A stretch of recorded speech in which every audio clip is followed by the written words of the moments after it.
I am joined by the amazing Allison O'Toole, Dan Price, Andre Owen, Fred Kennedy, Chip Zdarsky. Chip, thanks for coming. What's up, folks? I'm your host, Konrad, on Wednesday Night Reviews. And this wonderful Monday night, we are joined by Kyler Merrill. Kyler, thanks for coming on the show. Yeah, absolutely. Thanks for having me.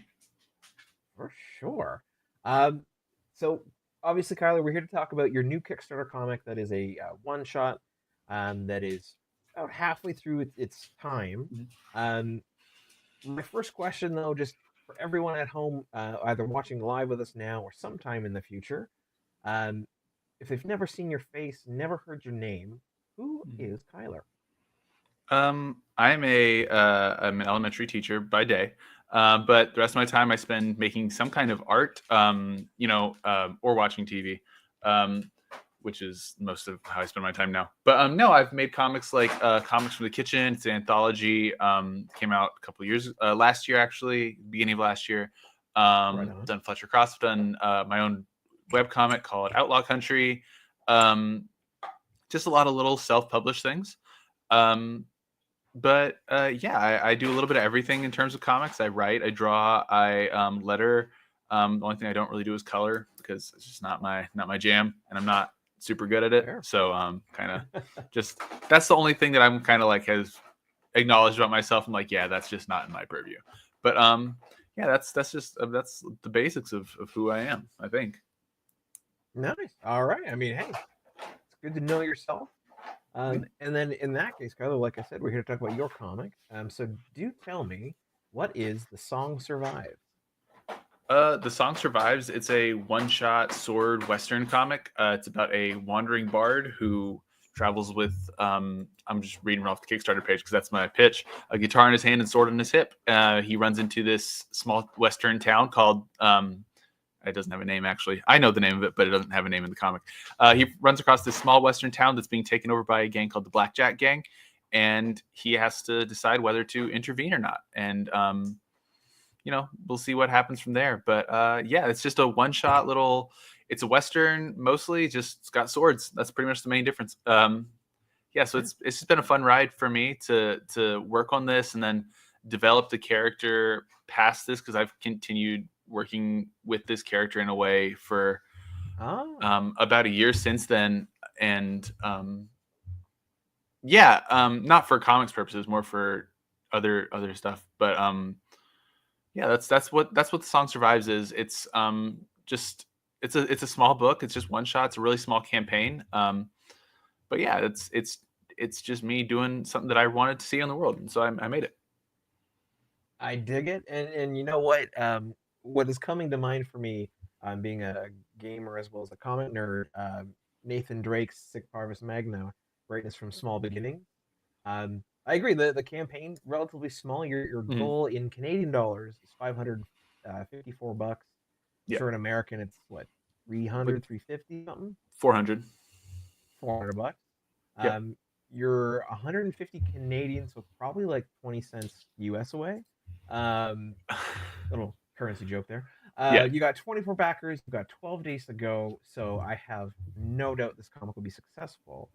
Now, one thing, you've been kind enough. You sent me the book. I've been able to read it. I quite enjoyed it.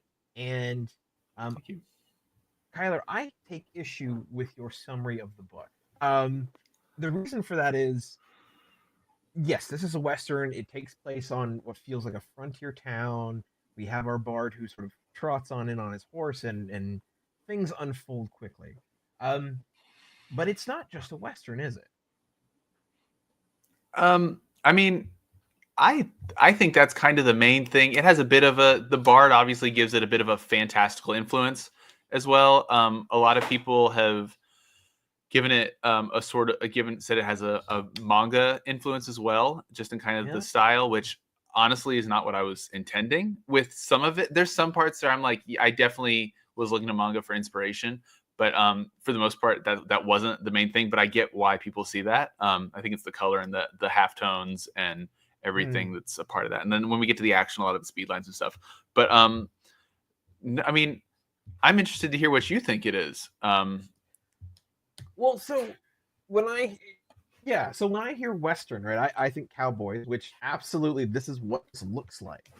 Yeah. But from the song that you've written, that the bard sings in the opening, um, which I guess it's not online. So for the folks out there, again, back the project, and we'll cover Tears in a second.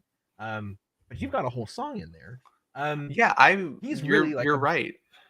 I forgot that that's not the version that I put on the Kickstarter page. Yeah, yeah. I He's one. He's probably should.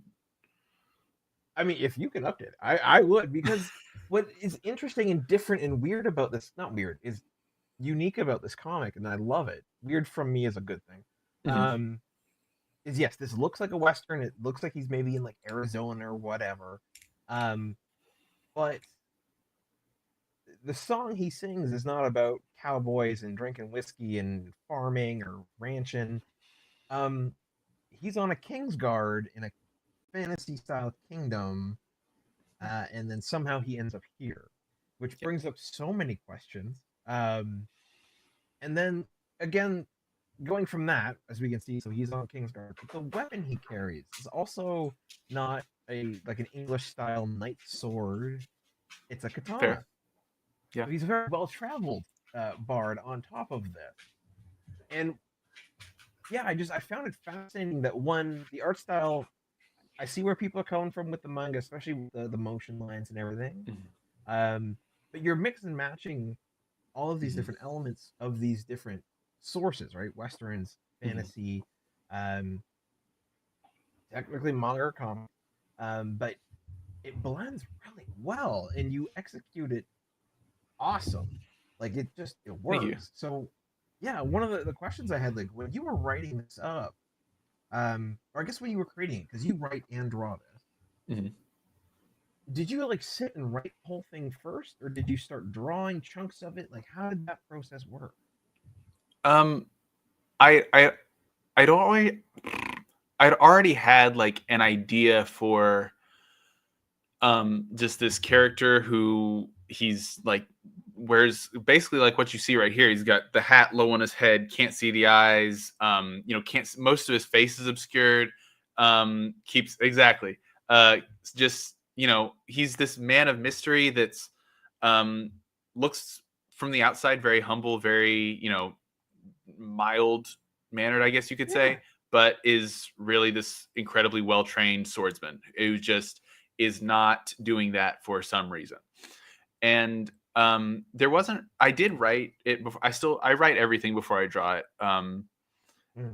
like full script. Obviously there's some things where like I don't, like I might kind of leave it a little vague because I know what I mean, but I still like or if there's, but the opposite's true as well, because if there's a very specific thing that I have in mind, I'm like, oh no, this one, like I want it to be like it's shot from like a really low angle and he's got to come like this way and like the sword's going to come across. And I was like, so sometimes I'm very specific about it, but or sometimes I just write big anime sword slice, and that's my that's my script. Nice. And I think you probably know what I'm talking about, but yeah, in the book, there's one specific thing I was like big anime sword, something like that, But no, I wrote it, and it definitely was intended to be a bit of ambiguity to the setting. It's not it's not intended to be a katana for like any reasons of like, oh, he's well traveled. That's not my intention, at least. But if that's what you got, I think that definitely fits the character very well. It definitely goes with the vibe. Yeah.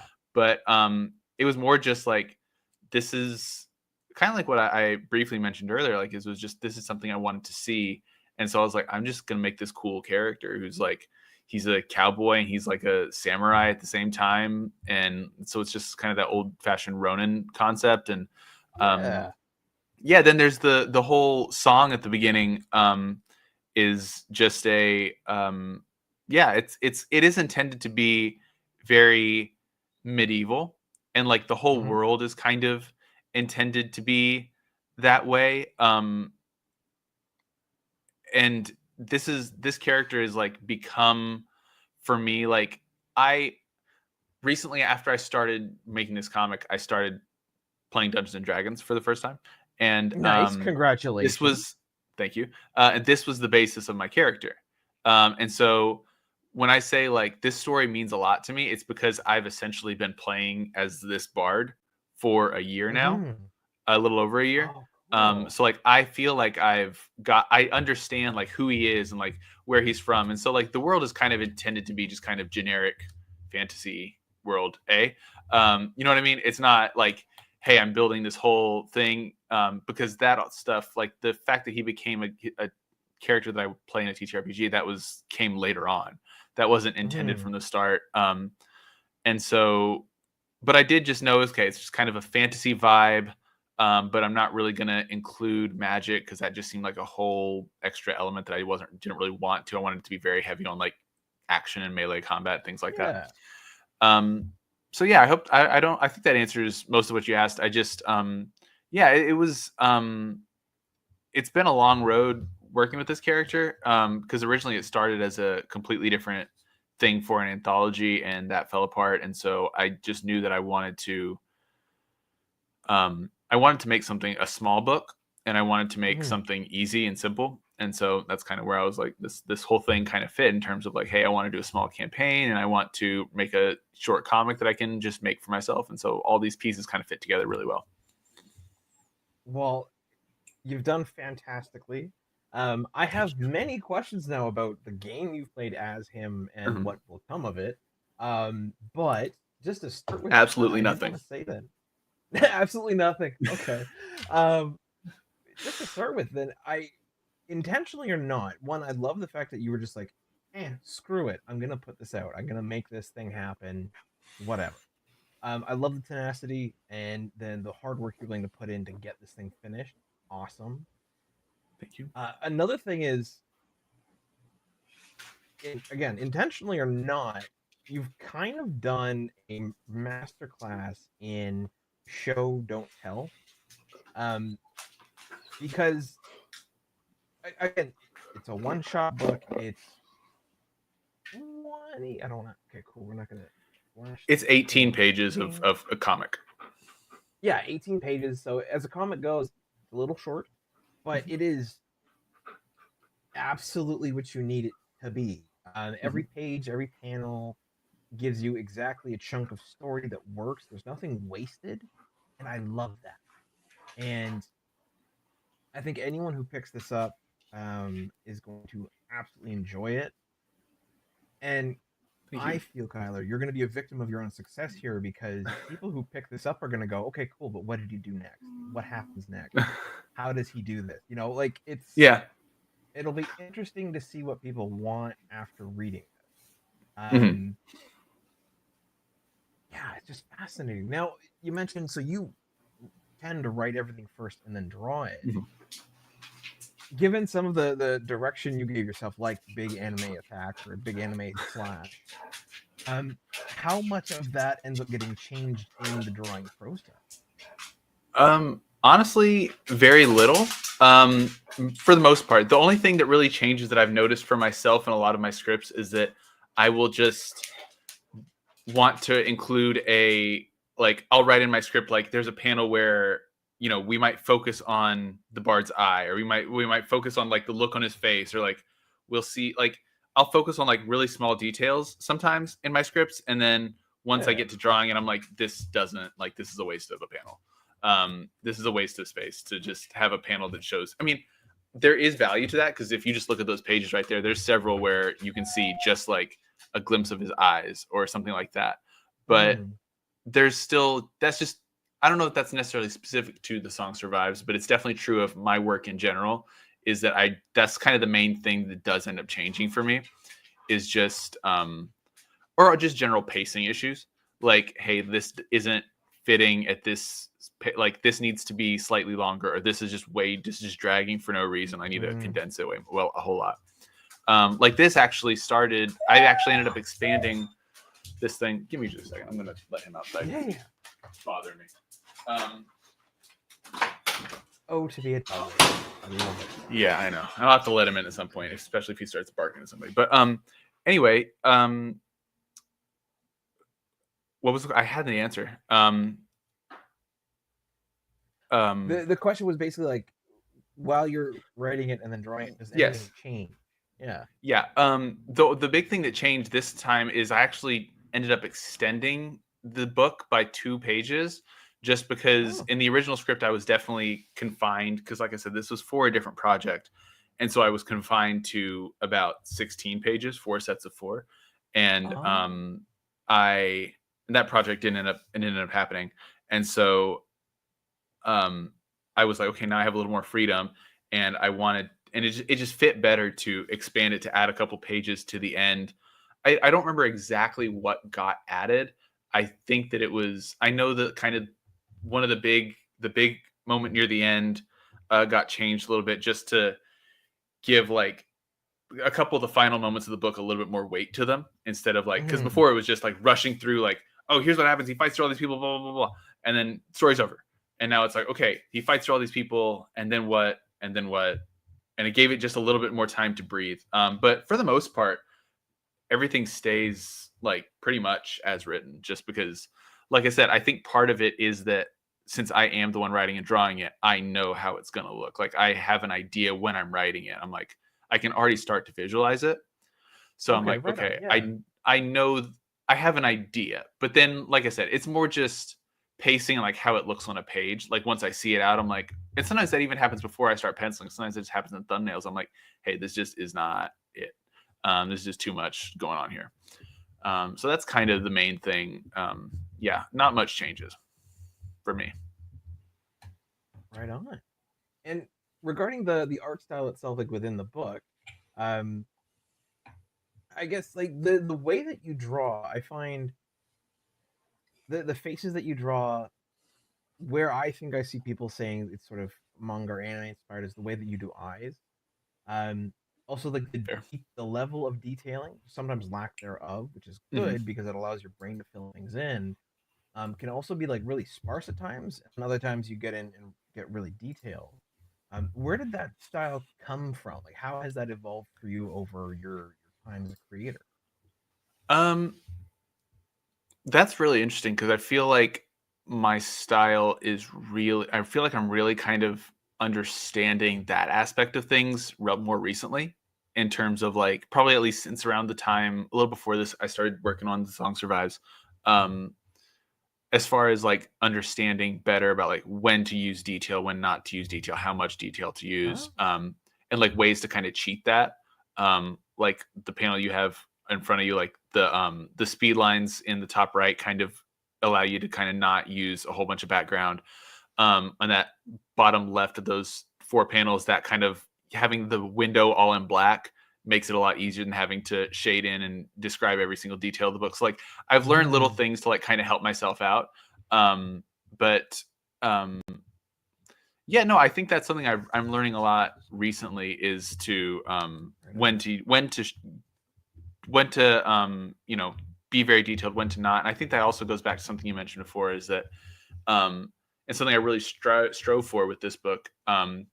I wouldn't call it a masterclass, but just as far as show don't tell, um, I think that's kind of a big part of it. Is I that's something I really do strive for in almost all my Mm, books, is like to show or imply certain things. And I don't think of it necessarily show don't tell. I think of it as more just, hey, I'm going to, I guess it is show don't tell. I'm just going to show these little details, mention like a drop a little tidbit into a conversation here and there. Like mostly I'm talking about other books now, but like, drop a little bit into a conversation that doesn't really mean anything, but it kind of helps you to get a better glimpse of the character and understand like who he is and why he is the way that he is and all that kind of stuff.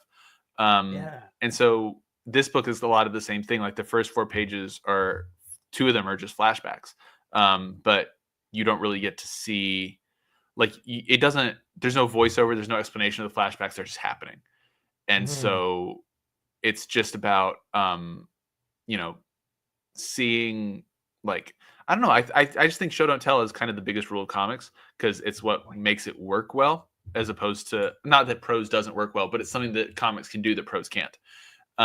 Is to show things when, and just drop little things in here and there that give you a glimpse of who these people are and why they are the way that they are.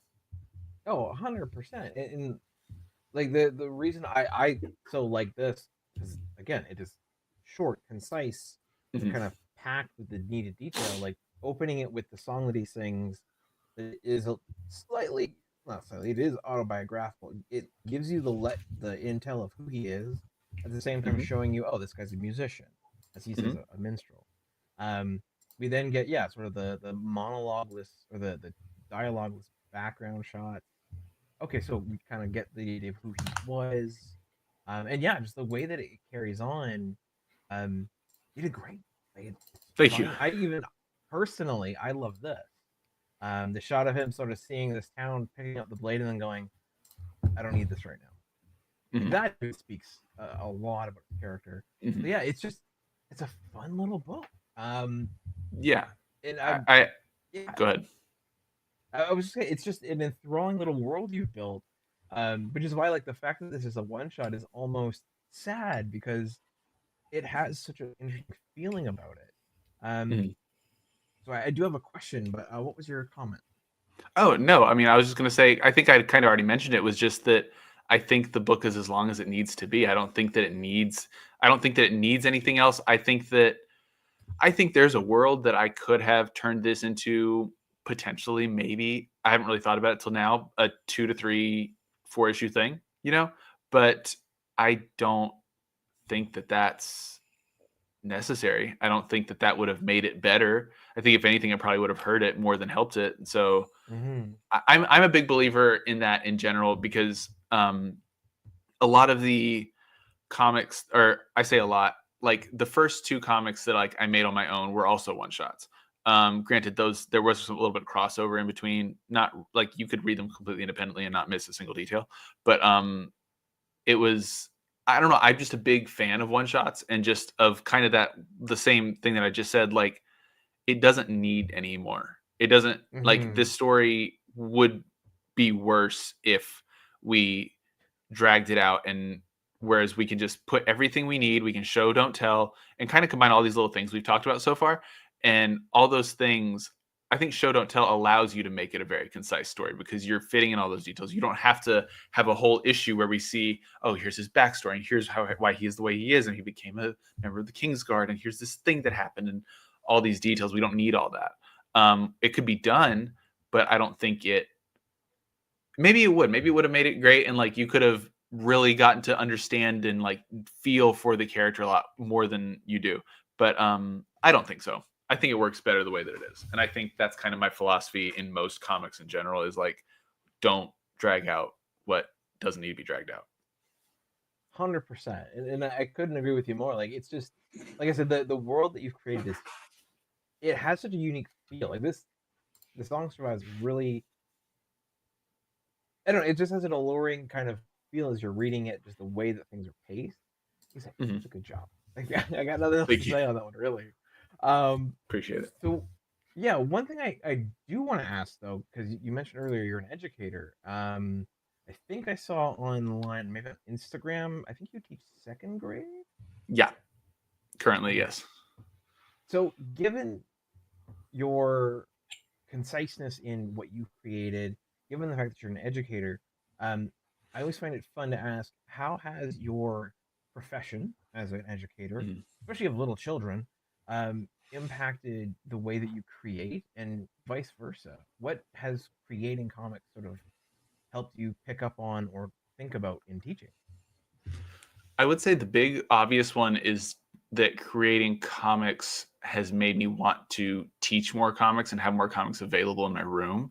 Because I have, right, cool. I have a bunch of comics that I've gotten that are either my old ones or like things I've gotten out of 50-cent bins, or every year I go to Free Comic Book Day and get as many as I can that are of the kid comics that are on there, because they always have plenty. And I make sure to throw those into my classroom. That's kind of the obvious way. We do like practice making our own. I don't really have them make their own comics, because that's a lot. As for 2nd graders, the big thing that makes it hard for them is the speech bubbles and like understanding where you put them in. So once I figure that part out, like I'm thinking of doing like, because I've done it before where like they have like 3 panels on a piece of paper and like lines underneath, and they write down what's happening in each one. They draw the picture or what they're saying. So I try to do stuff like that. In general, I try to do art stuff. We don't have a dedicated art class or special or anything like that in my school. So I try to include that when I can, just in some way, shape, or form. And but yeah, no, the big thing that like teaching has taught me, and it makes me like want to be able to figure out, is like how kids, because kids love comics. Kids have always loved comics. And I think like at some point in life, or in the past like 40, 50 years, it was like it became uncool to like comics. I think everybody knows that. It's not a secret. But like kids have still always liked comics to a degree. And it's back, it's more than ever. Like you look at the top sold graphic novels, it's Dogman, it's Raina Telgemeier, and they eat that up.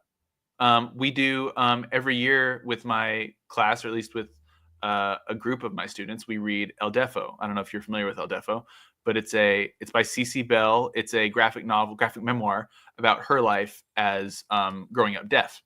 And so it's like she draws bunnies instead of people. It's adorable. My kids love it every year. They eat it up. And so it's, I don't know. It's my thing now is like trying to trying to like it's made me want to make comics that are more accessible to children. Not that I'm getting very good at that yet, but just because the problem is that a lot of people face is that kids don't go on Kickstarter. To state the obvious. Yeah, they don't go to Kickstarter. You don't have a lot of 7 and 8 year olds reading webcomics. Is kind of the thing. Because like I made a kid-friendly webcomic for a little while that I really genuinely mean to get back to. But it just, like I said, they don't have that opportunity. And so it's like figuring out how to, teach kids that like, yeah, you can read comics and like it's okay and like it's cool and you can do whatever. And that's not just comics, it's just more of I try to just teach in general, just to be who you want to be, do what you want to do vibe. Don't let anybody tell you like what's not cool. Just because that's dumb. But I don't know if there's anything in particular that I think in general, it's just kind of along with my profession, like tying it into comics. Like I've always tried to make comics, like I've always wanted to build this brand of foreign press comics, and I've changed what I want that to be over the years. But because now I'm not really looking to build like a business or anything, but just because that burnt me out.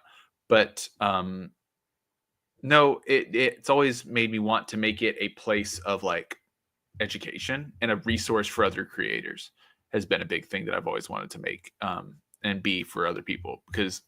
And so part of that was like I made a little zine last year called How to Make a Comic Book, and it was, or 2 years ago at this point, and it was just like, and it just talks about, okay, you plan your story. It talks about like what a story circle is. You write it, you draw it, you letter it, you publish it.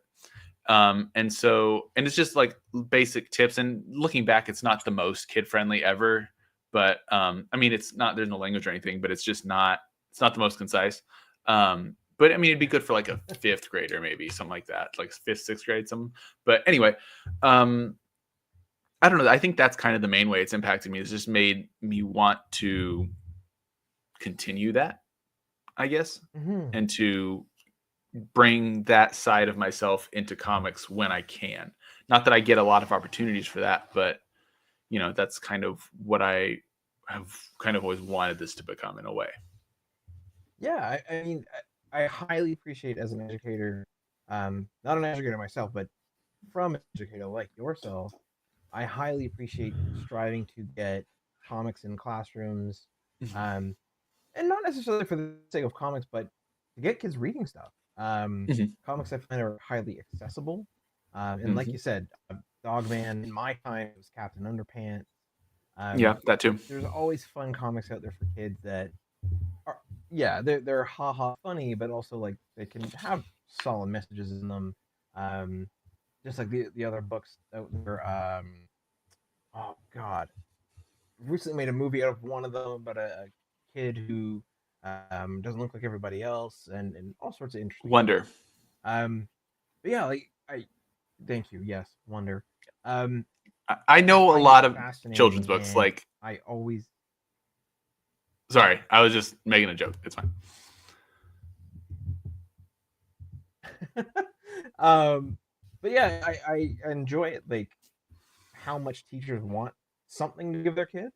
At Toronto Comic Con here just recently, um, I happened to be tabling with some folks and just sort of chit chatting, keeping them company, as they're trying to sell their comics, and a lot of them had kids books or kids oriented comics, and the number of teachers coming by and just being like, "Oh, cool, you have this series, boom, I'll take the whole thing.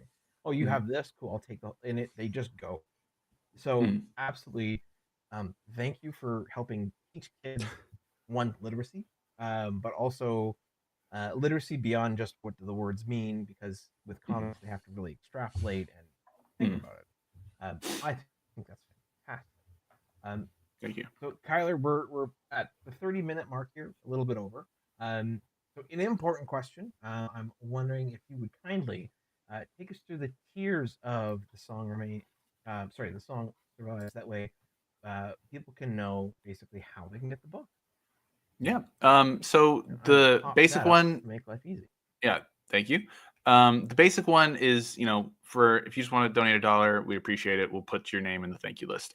Because I genuinely appreciate any single person who can put anything into this right now, especially with, like I said, right now with things being the way they are. Anybody who can spare anything, that alone is great appreciation. But you can get a PDF, or you can get a printed copy. Part of with the PDF and the printed copy, actually, I'm going to be including some free digital comics. Some are just short. Some are um, ones from friends of mine, things like that. But that was part of my pre-launch thing. Was every 10 followers we were going to add a book to the bundle, and that's what we're going to do. Like one of them will be the zine that I made. Like last week, I finished it last week for an art market that I did. So it's this little zine about a witch and her she owns a coffee shop. Anyway, so that's going to be Cool. part of the book. I'm including lots of free little things like that. Probably throw some stickers or something in there. Then I have my retailer bundle, which I always offer. I get some support from local not creators, local retailers and things like that. Who Not all of them. And I understand that it's harder to sell local creators books, but there are a few, like Literati Mm-hmm. Press here in Oklahoma City is absolutely fantastic. They've supported everything I've ever done. So huge props to them. Um, then I have bundles for you can either get digitally or physically of all the books that I've made, which is mostly just Ooh. my book Terminal, my one shot Terminal, one shot Valkyrian, my anthology Fletcher Cross, the anthology Comics from the Kitchen, and then The Song Survives. Those are kind of the 5 things that I have in print. So, like I said, you can either get all those digitally or you can get them all in print, whichever you guys want. But then the 2 things that I'm excited about are my $50 and $100 tiers, which are art-based tiers, which is something that I've always shied away from doing. Partially just because it just Oh. didn't really make much sense. But this time I wanted to go out of my comfort zone. So for the $50, it's a custom sketch cover. So it'll be a blank cover, and you get to anything within reason. Nothing too crazy, but you can tell me what you want, and I'll draw it on the cover for you. I've never done that before, so that'll be interesting. I don't really know how you draw on a cover. Like I don't know what material I'm supposed to use, but I'll figure it out. And for $100, you can get yourself drawn into the book plus everything else. And then right there, I have 4 pictures of people, and those are people that you could be. So you could be someone who is walking through town. You could be a person with a bow, another person walking through town, or you could be someone who dies. Like up to you. I already have those faces drawn. So depending, but I can easily. I'm ready to draw over them. I'm already put the little circle over them, so we can fix Right that up on. real quick. But yeah, that's kind of the campaign. Like I said, it's really small. I didn't have a lot of faith in myself, just because of past Kickstarters and things not working out. And also I was just dealing with a lot of burnout. And so I just knew I wanted to do something that I wasn't going to be hyper stressed about, like, oh, we had to make $3,000 or else like this whole thing doesn't get funded. Like I didn't want to do that to myself. Yeah. So I was like, I'm just going to do this. I'm the only person doing anything. I don't have to pay anybody. I just need to print as many copies get ordered. Cause I've also made the mistake in the past of like, I'm going to order 100 copies. And And I'm like, no, I have that sitting in my house now, and I need to get rid of it. Yep. So I'm going. This it's small on purpose. It's small just because I just want to make. I want to make enough to fund enough to print the people who back this and a few more, and that's it. And I just mostly I like to see my work in print, like I feel like most artists do. It feels good to see it in a book. It just makes me feel like I've accomplished something. And maybe that's just me. Maybe that's just me. I know it's not just me, but maybe it's just like shouldn't be my priority, because at the end of the day, I still made art, and I still made something that I enjoyed. But there is something about seeing it in print that I'm excited for, and I'm hoping that we can see that happen. 100%. Like I absolutely think that there is something one valid, but also gratifying about seeing your own art in print. Like I recently submitted to, not recently, but I submitted to a local prose anthology, and it was kickstarted and it was successful, and then I got the physical copy of it, and to be able to open it up and go, oh, there's me. Yeah. Absolutely, there is something amazing about that. So yeah, wanting to have your comic in print in front of you and be able to hold it, totally amazing. Also, I think the fact that you're aiming just to basically use this as a pre-order, so whoever backs it gets it. I dig that. And it is important to note, if it is not obvious yet to the people at home, you're done the book. I've read it. Yeah. I have a digital copy of it. It's done. Yeah, it's just a matter of who wants to get it.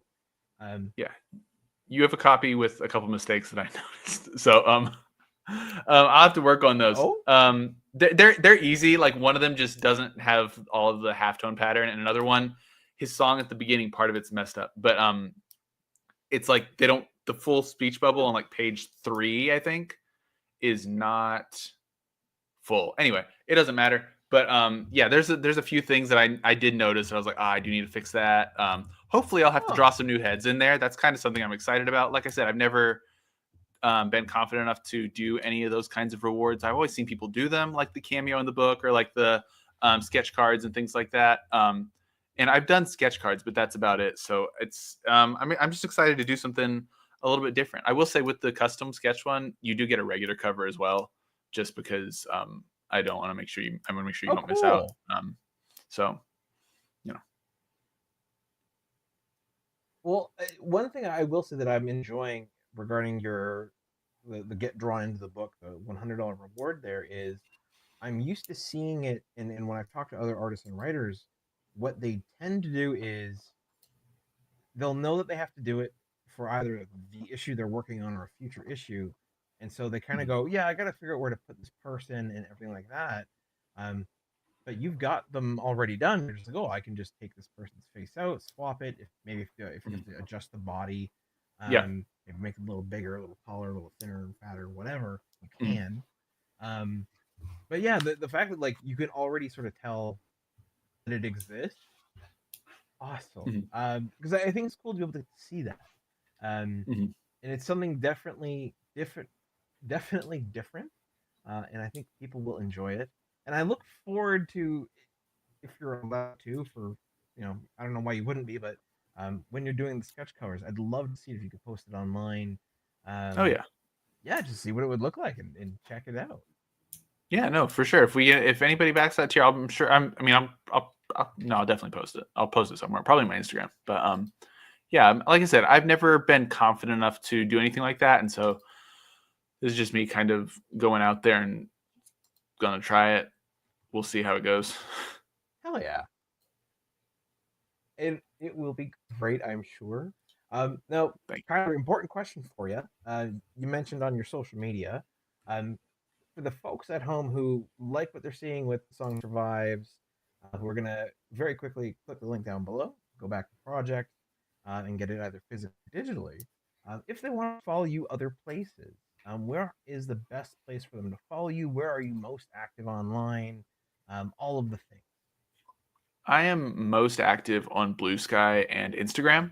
That's right, just I think that's kind of the main two for a lot of people, and that's kind of Instagram more out of just not necessarily necessity, but just like I feel like holding me accountable because I started last year posting filling out sketchbooks, and I've never filled out a sketchbook. So I started doing it and posting it and staying regular with that. And so I've like done, I think 30 something posts of just like sketchbook dumps of like 4 or 5 things, each 4 or 5 photos on each one. But so Instagram is just kind of, Instagram is less active, but it's still kind of, those are the top 2. Facebook's the only other thing I have, and it's kind of an afterthought. So same on Facebook for me. Yeah. What is your Instagram handle? Just Foreign Press Comics is kind of the main one. You can find me anywhere. I think my name, it's like Kyler Merrill, but it's at Foreign Press Comics .blue sky, or at Foreign Press Comics on Instagram. Beauty. Awesome. That way we can get people following you. Then in that case, I guess, Kyler, given that the reason that you sort of wanted to get this one out was, one, to do it, but also to be able to get your comic in print. Given your previous comics experience and the previous projects you've worked on, sort of what was different about this one for you creatively, the process, and what was sort of that tipping point that made you want to go and say, screw it and do this? I think it was the fact that I had already really enjoyed because like I mentioned before, like this came out of a failed anthology. And so I think part of it is that I already had the full script done, kind of in the back of my mind, like if it doesn't happen, I'll just make it myself. But then I hit a period of complete burnout. Like I wasn't active on social media. Which I know doesn't mean anything, but I wasn't active on social media. I wasn't really drawing a lot. I was just feeling a lot of burnout in terms of comics. I'd had 2 failed Kickstarters and just wasn't, it wasn't what I wanted it to be. And so I just I stopped for a while. Mm-hmm. And the first thing I picked back up was The Song Survives. I just wanted to do something that I already liked, that I wasn't even like, obviously in the back of my mind, there was definitely like, okay, we'll print this and like run a Kickstarter for it. But that wasn't really the focus. It was just kind of like, this is just something I want to do. Yeah. And I'm going to do it for me. I don't know what specifically it was about the book, other than the fact, like I said, I'd already been interested in it, and already had the script ready and thought it was a cool idea. And like I said, I can't remember at what point, like when I started playing my D&D game, but I was already, I think, started some of the art at that point. But yeah, so I don't think that factored into it at all. But yeah, I'd already had some of the art, so like I knew what he looked like and stuff, and so I just was. It just came down to, this is something I just wanted. I really liked the story, and I wanted to continue it on my own. And whatever way that happened, I was going to do it. I love it. Kylo, that is fantastic, and I'm glad you have. Thank you. And for the folks at home, whether they're watching live with us now or sometime in the future, in the next 12 days, so before April 26th, you can just Google Kickstarter, The Song Survives. You can click the link down below. Back the campaign, and again, for the low cost of just $5, you can get a PDF. You can get a printed copy for $7 US. Or yeah, you can go crazy. You get discounts and bundles for multiple copies if you're a retailer, or if you're, absolute enthusiast. You love the world. You love the look of this book. $100, you'll be drawn in, which I think is fantastic. Now, Kyler, I feel we've covered the book quite a lot. We've covered how to get it for people, all the good things. So what I want to ask is sort of about you, to give people an idea. So we've about you being a teacher, which I think is amazing.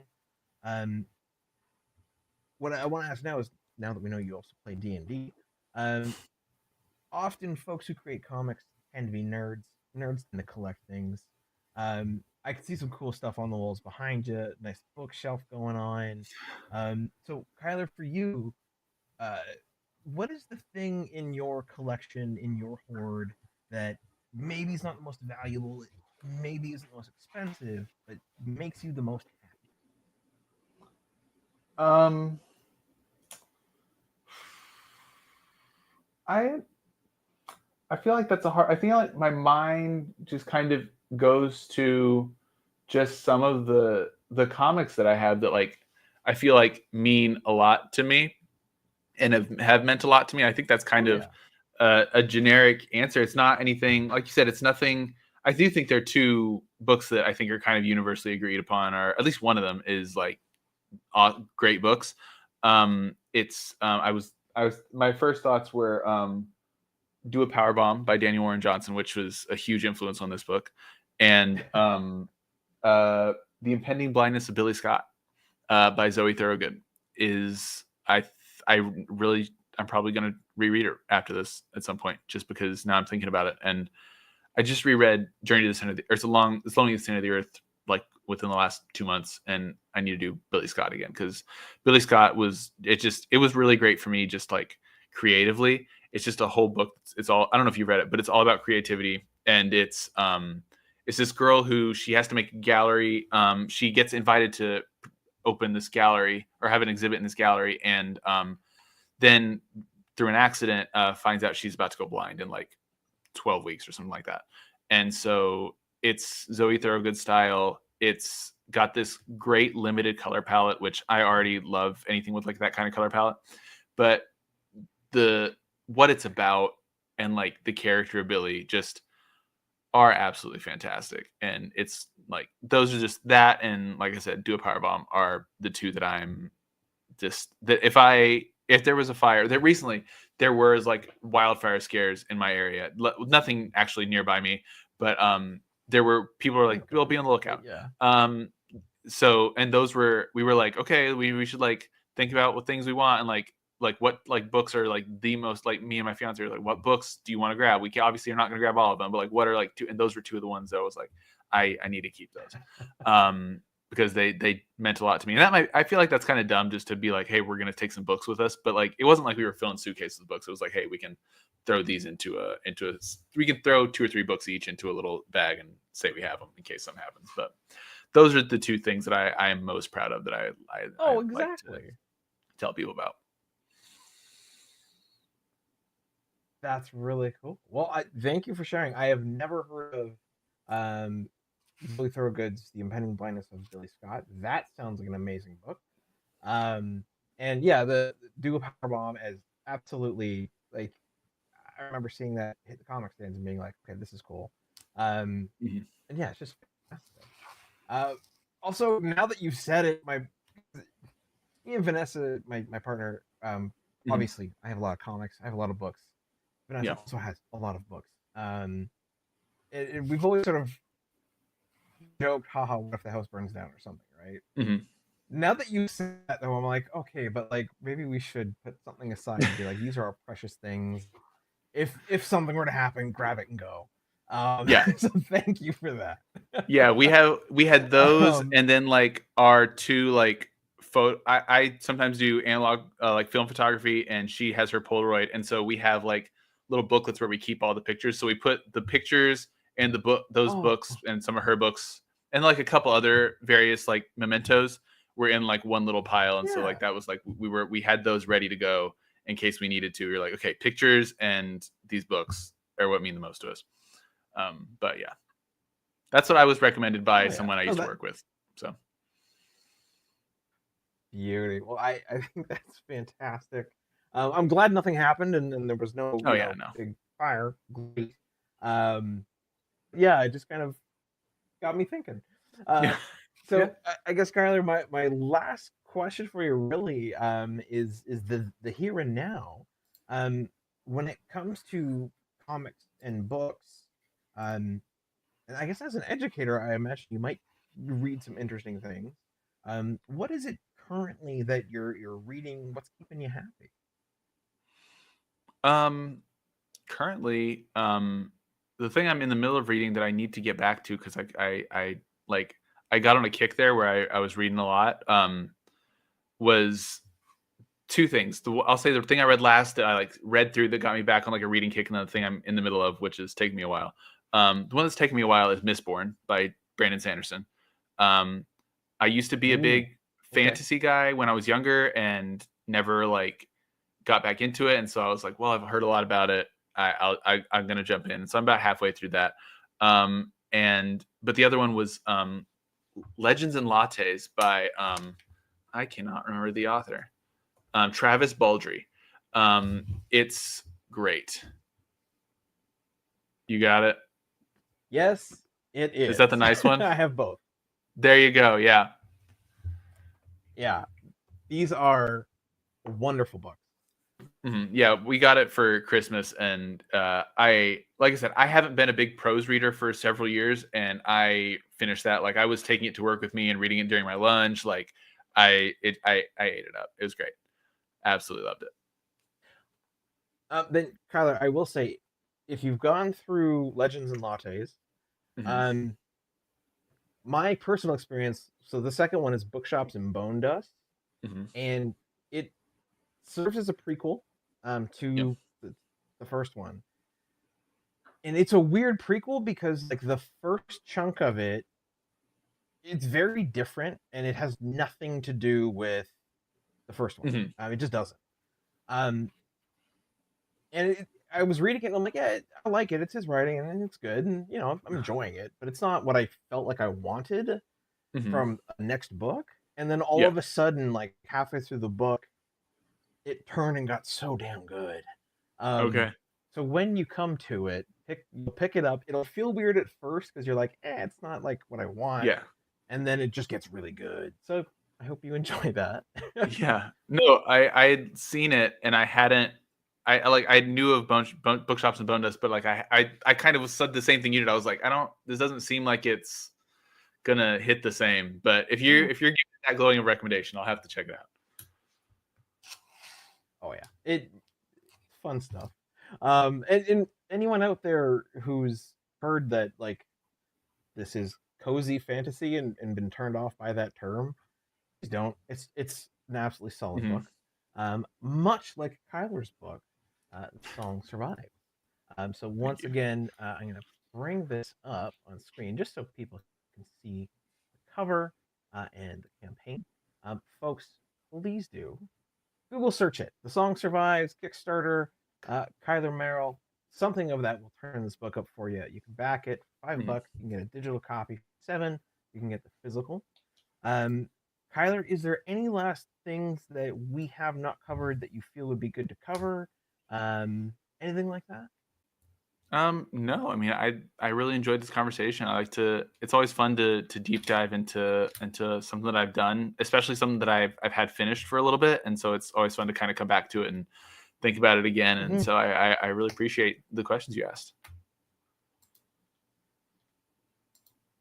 Perfect. Well, glad to hear it. I had a blast talking with you. And absolutely, again, thank you so much for taking the time to come on the show tonight, man. Yeah, absolutely. Thank you for having me. For sure. And for the folks at home, once again, back the campaign. Let me know in the comments what you thought of Kyler, of his previous work, if you've read that, what you think of the new book from what you've seen online or from our conversation. Like, comment, subscribe. Gotta say those things to get those things. And yeah, we will see you next time. Have a good one. Bye.